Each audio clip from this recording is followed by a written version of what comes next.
정윤과 날카로움을 통해서 여러 번 시원하게 정말 정치권 문제를 분석해 주시는 분이죠. 오늘도 박찬종 변호사 모셨습니다. 어서 오십시오. 안녕하십니까. 예.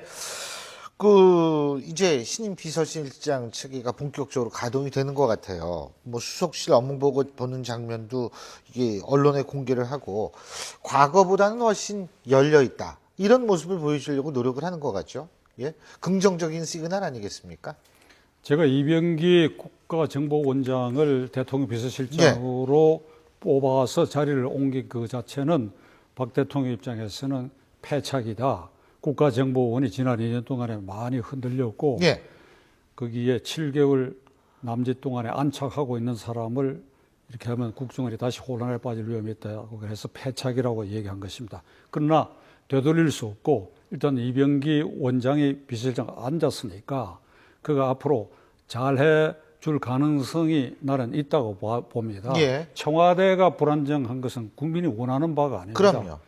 그래서 지금까지 그 2년 동안에 박 대통령의 청와대 운영을 보면 비서실은 작아야 됩니다. 불행하게도 김영삼 대통령 때 230~40명의 인원으로 출발한 것이 지금 700명 내외로 이게 확대가 됐어요. 5년마다 대통령 선거를 하다 보니까 역대 대통령들이 그 선거에 빚진 사람들을 많이 자리를 만들어주는 네. 그런 필요 때문에 그런 점이 있고, 물론 사회경제적으로 복잡해지고 행정도 그런 면이 있으나 이게 너무 비대해졌다. 청와대 비서실은 최소화해야 된다. 그리고 거기에 비서실장이건 비서가 힘을 쓰고 있다. 실세가 있다. 왕실장이 있다. 문고리 3인방이 있다. 이건 비서실 운영에 실패한 증거입니다. 누구도 빛나서는 안 됩니다. 청와대는 대통령 한 사람만이 빛나야 돼. 그래서 비서실장이 주목받는 건 비정상이다. 비정상이다. 문고리 예, 3인방이 있다. 비서실장이. 문고리 3인방이 실세다. 그리고 김기춘 실장이 어떻든 왕실장이다. 이 소리가 대외적으로 듣고 있다는 그 자체가 사실이든 아니든 그게 실패했다. 지금까지 운영. 그러면 이병기 실장은 그 점을 명심해서 있는지 없는지 대통령 뒤 그림자에 묻어서 그 대통령을 보일 듯 말 듯 보좌해야 된다. 그런 한 초심으로 출발해 주기를 바라는 것입니다. 그렇죠. 근데 어쨌든 뭐 소통의 달인이 될까 뭐 이런 데 관심이 있는데 저도 사실 같은 의견이거든요. 비서실장 보고 언제 소통이 안 된다고 얘기한 적이 없지 않습니까? 예? 박근혜 대통령이 보다 소통을 하기를 바란다. 이런 얘기는 했어도 비서실장이 왜 이렇게 불통이냐 이런 얘기는 안 나왔잖아요. 예? 그리고 뭐 비서실장이 대통령을 대신할 수도 있는 것도 아니고. 그 말 자체가 잘못된 거죠. 그렇죠. 그 말 자체가 예. 이미 비서실이 비정상이라는 걸 증명하는 것입니다. 맞습니다. 그런데요. 이 신 비서실장 그 박 대통령을 이제 중동 가실 때 환송을 하러 김무성 대표도 나오고 유승민 원내대표도 나오고 여기서 아마 이병기 비서실장들 이렇게 세 명이 만난 모양이에요. 저희가 그 만난 그 장면 발언 보시고서 제가 얘기 계속 나눠보겠습니다.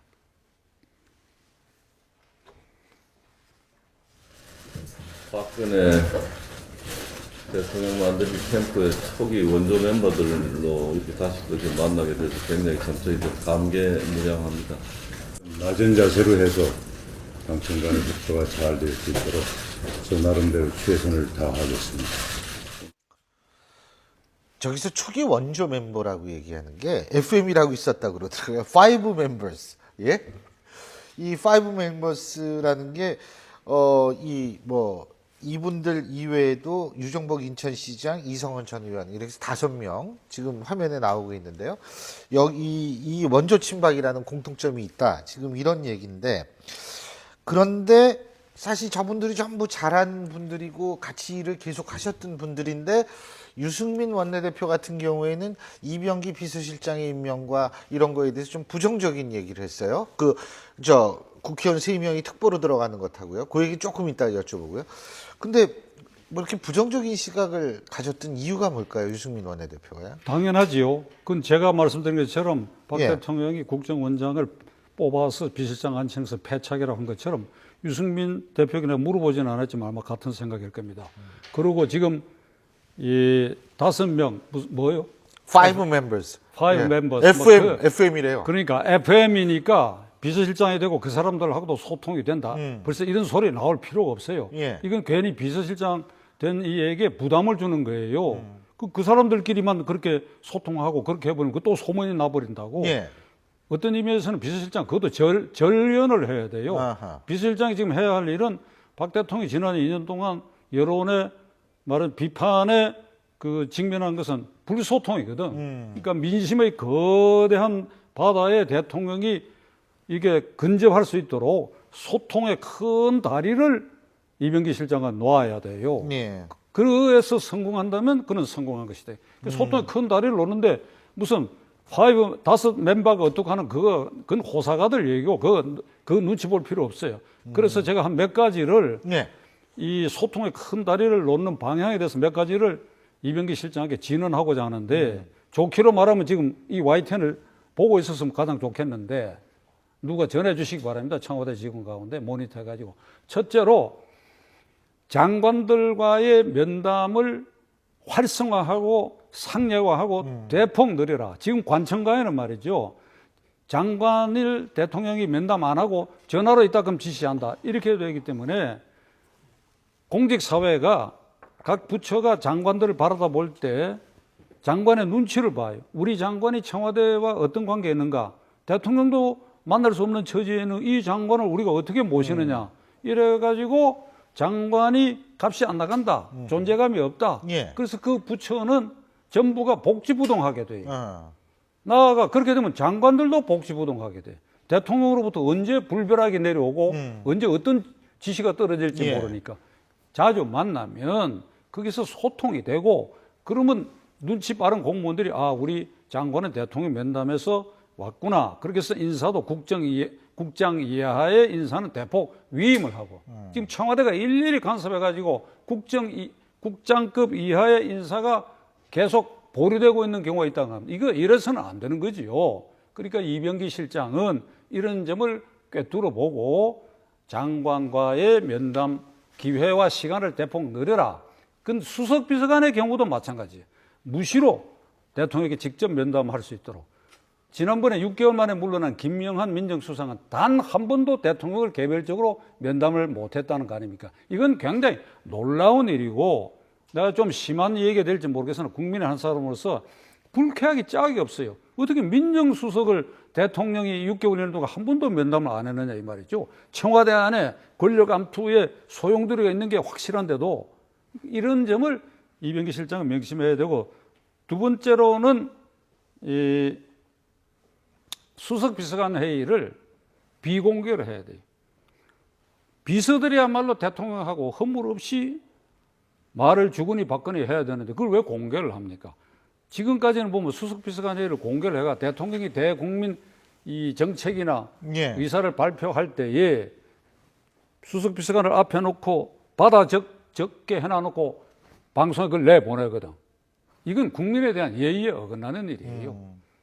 그 메시지는 중요한 것은 대통령이 기자실에 내려와서 얘기해서 질문 답변해야 되고 좀 덜 중요한 것은 대변인을 통해서 대통령께서 오늘 수석 비서관에서 이런 논의를 하고 이런 말씀과 방향이 있다.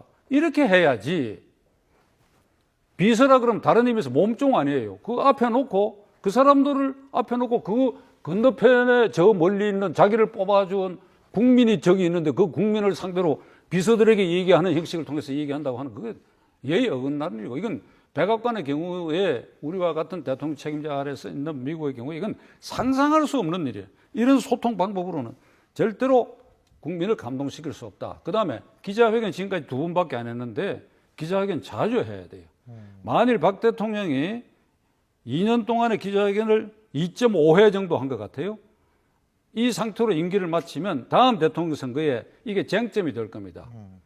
이 후보자들 가운데 나는 기자회견을 한 달에 한 번 이상 하겠다든지 이 공약에 쏟아질 위험이 있어. 그러니까 이렇게 되면 이건 망신이야. 예. 망신이니까 기자회견 자주 해야 되고 그다음에 국회의원들을 여야 가릴 것 없이 필요할 때 초재선 가릴 것 없이 수시로 건강이 허락하는 범위에서 만날 수 있도록 비서실장이 주선을 해라. 다음으로 이 문고리 3인방은 청와대 바깥으로 하방시켜야 된다. 청와대 바깥으로 퇴출해야 된다. 대통령을 10여 년 모셔서 원래는 4인방인데 한 사람 교통사고로 대통령 선거 직전에 사망했지 않습니까? 3인방 애착이 있고 아무 흠도 없다. 그러나 바깥에서는 김기춘 실장하고 충돌이 있다. 암투가 있다. 내가 아는 정보로는 암투가 확실히 있었어요.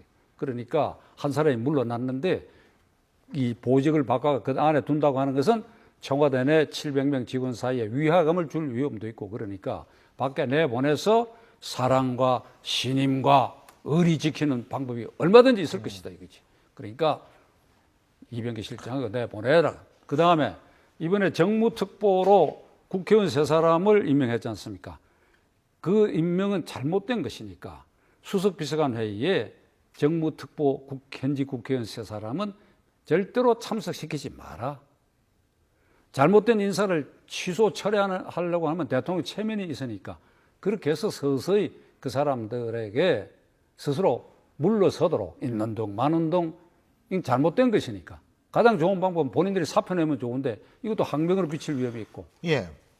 근데 이제 지금 말씀하신 것 중에서 이제 뭐 3인방 이런 건 세간에 이제 의혹이 제기되는 거죠. 그래서 뭐 우리가 그걸 사실 확인이 된 것은 아니고 그래서 그건 뭐 의혹이 제기돼 있고 예의가 그냥 돈다 이런 수준으로 우리가 이해하면 될 텐데 중요한 아니, 건 신 교수님, 예. 이 의혹이 3인방의 실소라는 의혹이 있다는 그 점이 중요한 것입니다. 그러니까 사실 여부와 상관이 없다는 사실 여부와 말씀이시죠? 상관없이 예, 알겠습니다.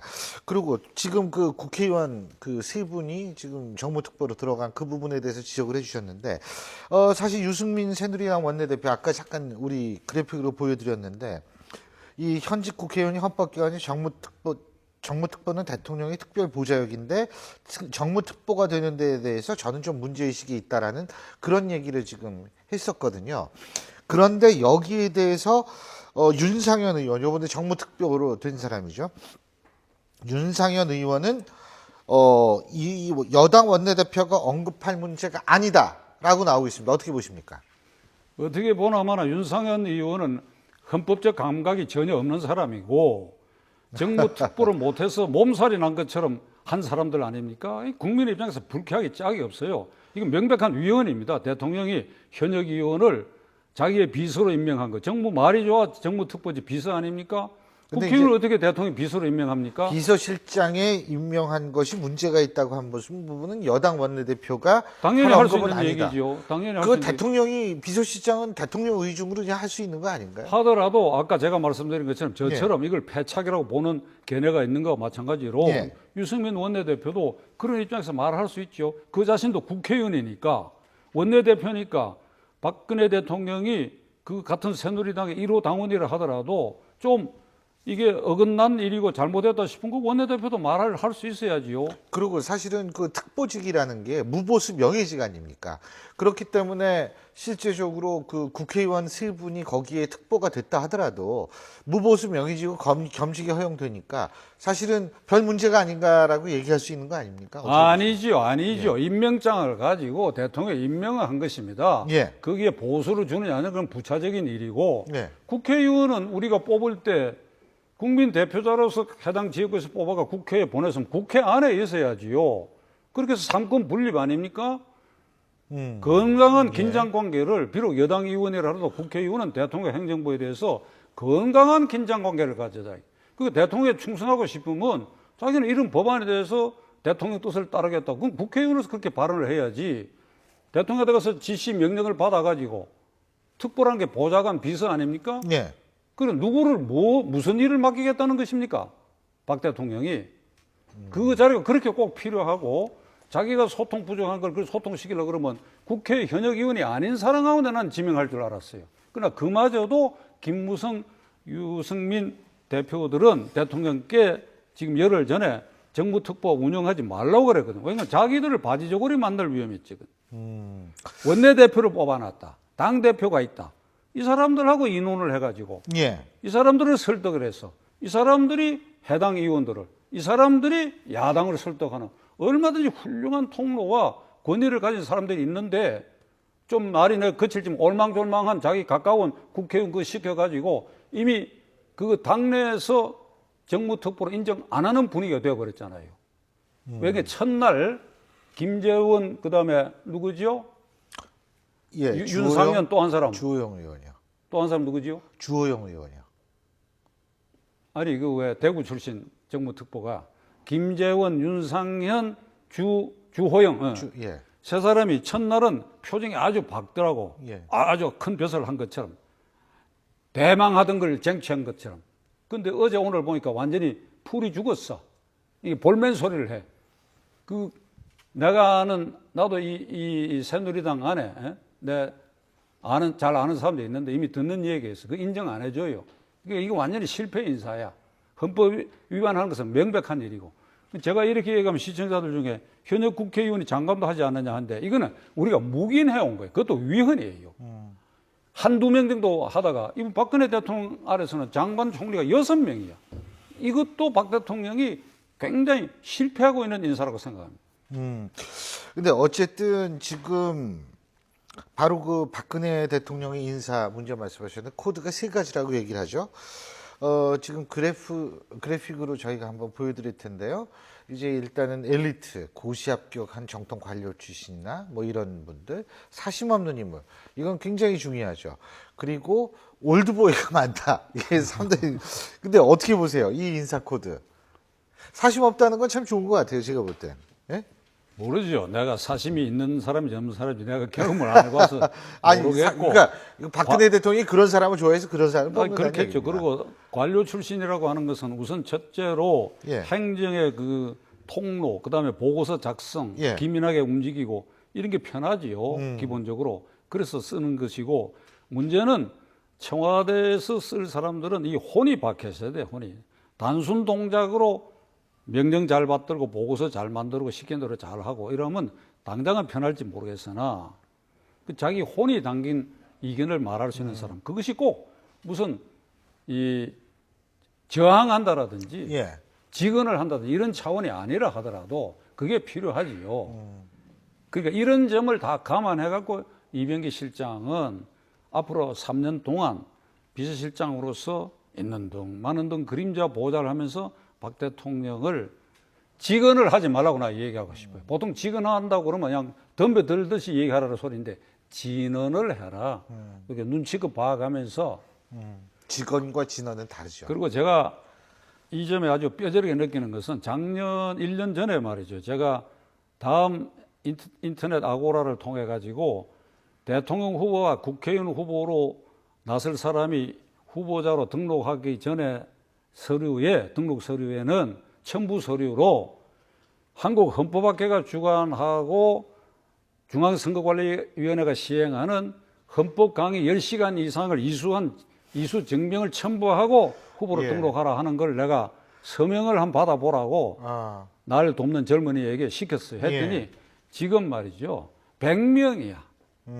그러니까 이게 이제 캠페인 방법도 이제 미숙했고 그런데 국민들이 이 문제에 있어서 무슨 법률 이렇게 나오고 헌법 얘기 나오면 나하고 관계없는 것처럼 생각한다고. 이거 보십시오, 이게. 이게 헌법 위반 사태가 이렇게 계속되는데 내가 참 대단히 송구한 얘기지만 박 대통령의 근본 마음에 이 마인드 전혀 없어요. 그리고 이번에 그 정무특보 3인방 중에 말이죠. 두 사람은 법률가야. 그럼 본인이 사양할 줄 알아야지. 어떻게 이렇게 그냥 꽤 차느냐 이거지, 이거. 그리고 또 하나는 이 이명박 대통령 때 그 새누리당 그러니까 한나라당 국회의원 100명 이상이 장관 운동했다는 게 언론에 보도된 바가 있어요.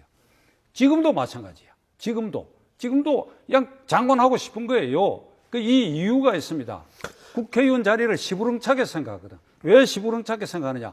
줄 잡아서 공천 받으면 무조건 되니까 이것만 갖고는 허전하니까 경력 관리로 장관이라도 한번 해야지. 장관이 안 되면 특보라도 해야지. 이게 틀려먹은 생각이야. 그러니까 이게 공천 제도부터 바꿔가지고 국회의원 되는 것도 민심에 접근해서 민심의 판단에 무서운 판단으로 어렵게 국회의원 된다 하는 걸 만들어 놓으면 처음부터 끝까지 국회의원 해야지. 왜 장관 하려고 그러고 대통령 앞에 가서 아양 떨고 왜 이러냐 이 말이야. 알겠습니다. 어쨌든 뭐 박근혜 대통령이 들어와서 이제 박근혜, 문재인, 김무성 3자 회동이 됐을 때 또 거기에서 어떤 인사에 관한 얘기, 어떤 얘기가 나올지 한번 지켜보겠습니다. 오늘 말씀 여기까지 듣죠. 아니, 예. 그 3자 회동도 3자 회동 한다는 게 뉴스가 왜 되느냐 이거지. 당연한 건데. 만날 수 있어야지. 알겠습니다. 오늘 말씀 잘 들었습니다. 고맙습니다.